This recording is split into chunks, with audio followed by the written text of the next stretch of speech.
எல்லாருக்கும் வணக்கங்க. விருச்சிக ராசி நண்பர்களுக்கு உண்டான ஆகஸ்ட் மாத பலன் தானுங்க இந்த பதிவில் நம்ம பார்க்க போகிறோம்.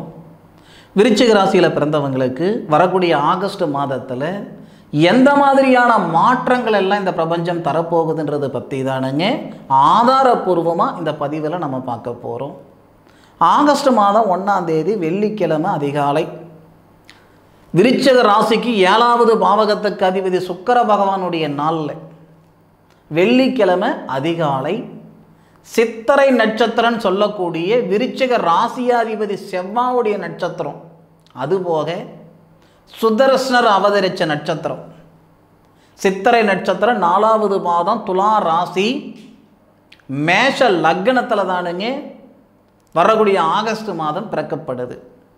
அப்போ ஆகஸ்ட் மாதம் சாதகமாக இருக்குமா பாதகமாக இருக்குமா? பட்டம் பார்த்து பயிர் செய்யணும்னு சொல்லுவாங்க.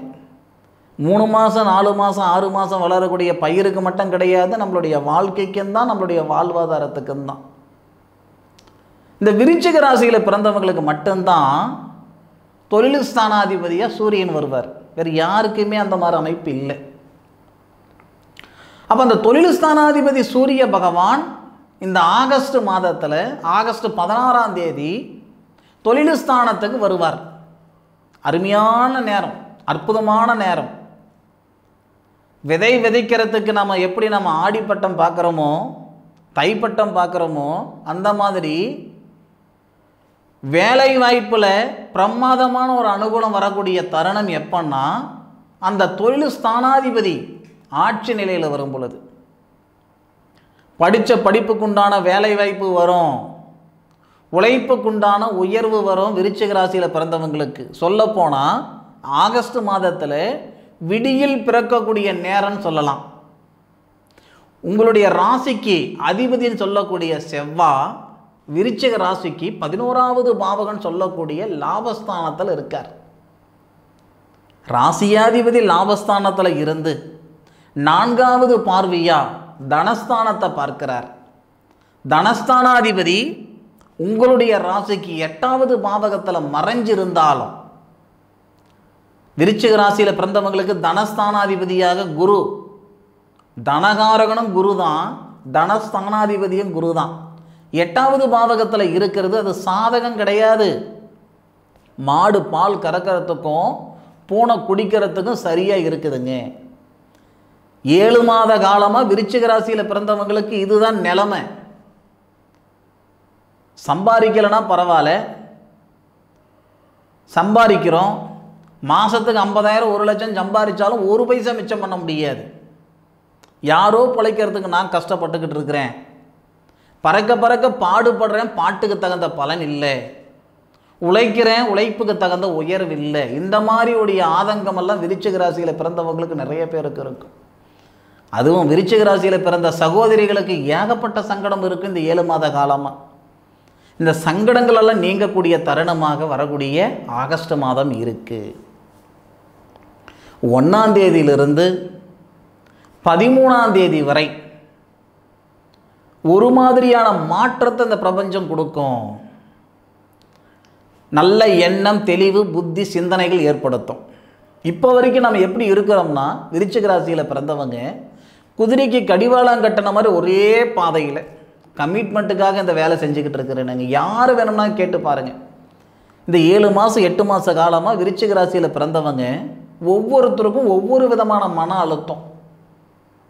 வேறு வேலை இல்லாமல் இந்த வேலையில் நான் இருந்துக்கிட்டு இருக்கிறேனுங்க, என் கமிட்மெண்ட்டுக்காக என்னுடைய தேவைகளுக்காக இந்த வேலையில் நான் இருந்துக்கிட்டு இருக்கிறேனுங்கன்னு சொல்லக்கூடியவங்க தான் மெஜாரிட்டியாக இருப்பாங்க.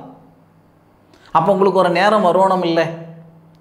இந்த பிரபஞ்சம் எல்லாருக்கும் எல்லா நேரத்துலையும் சாதகமான பலன் தர்றதில்லை பாருங்கள். ஒவ்வொருத்தருக்கும் ஒவ்வொரு தருணத்தில் தான் சாதகமான பலன் தரும். விருச்சிக ராசியில் பிறந்தவங்களுக்கு புதன் ஆதித்ய யோகம், குரு மங்கள யோகம், இது எல்லாமே இந்த ஆகஸ்ட் மாதத்தில் இருக்குது.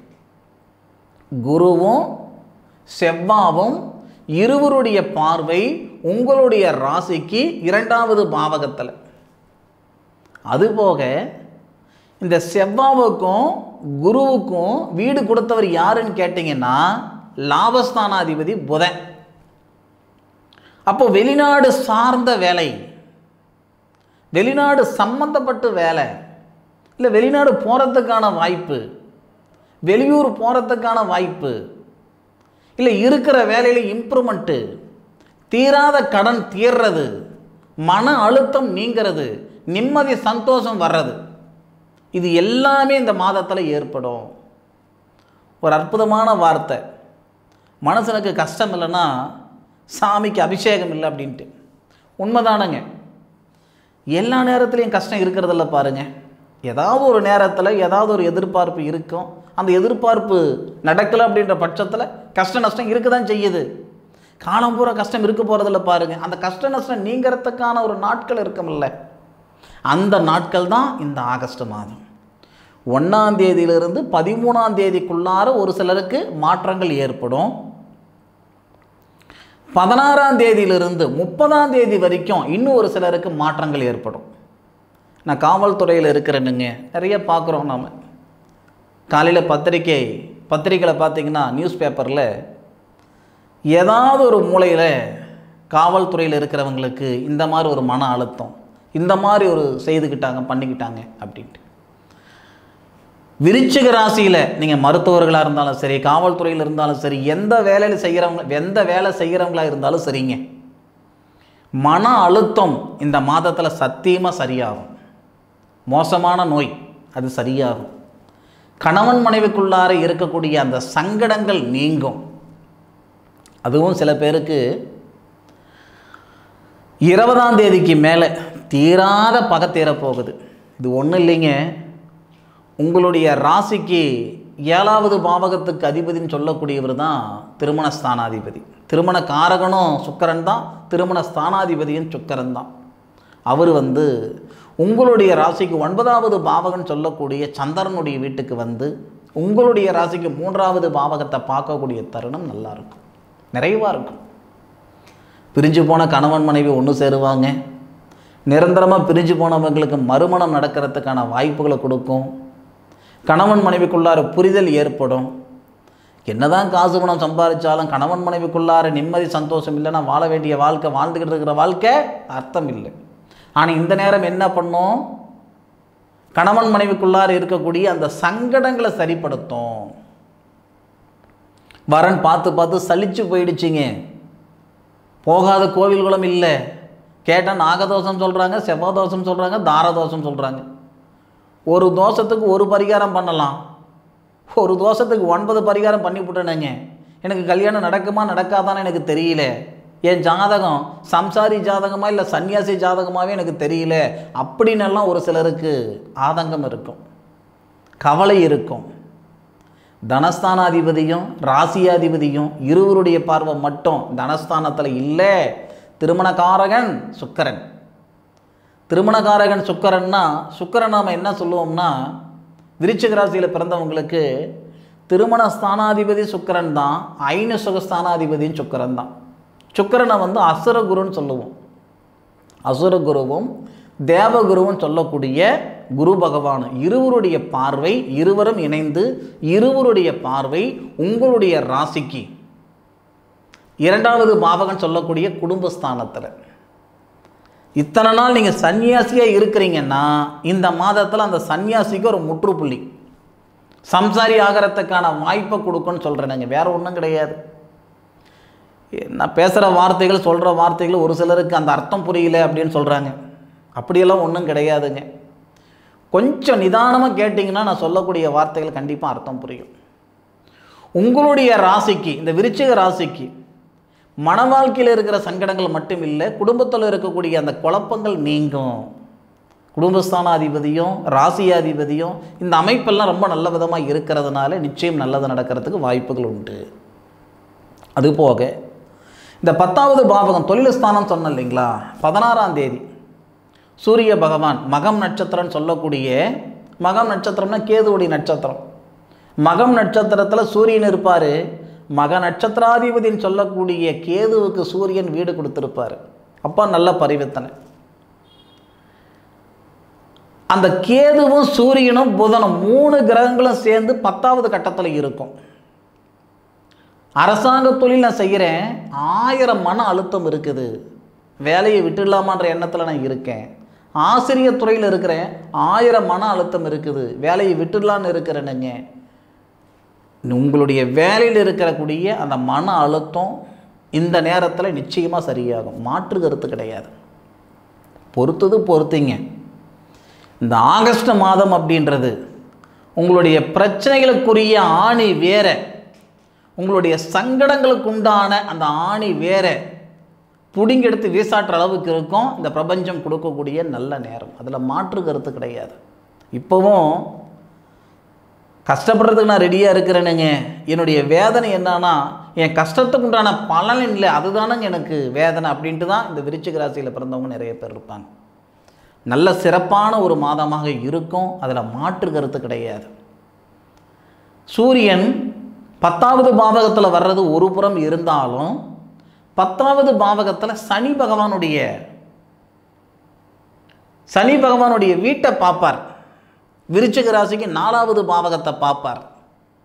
இந்த அமைப்பும் சாதகமாக இருக்குது. ஒரு சிலர் வாகன தொழில் செய்துட்டு இருப்பாங்க. நான் கன்சல்டிங் வச்சுருக்கிறேனுங்க, ட்ராவல்ஸ் வச்சுருக்கிறேனுங்க, இரும்பு இயந்திர தொழில் செய்கிற நண்பர்களுக்கும் இந்த நேரம் நல்லா இருக்கும்.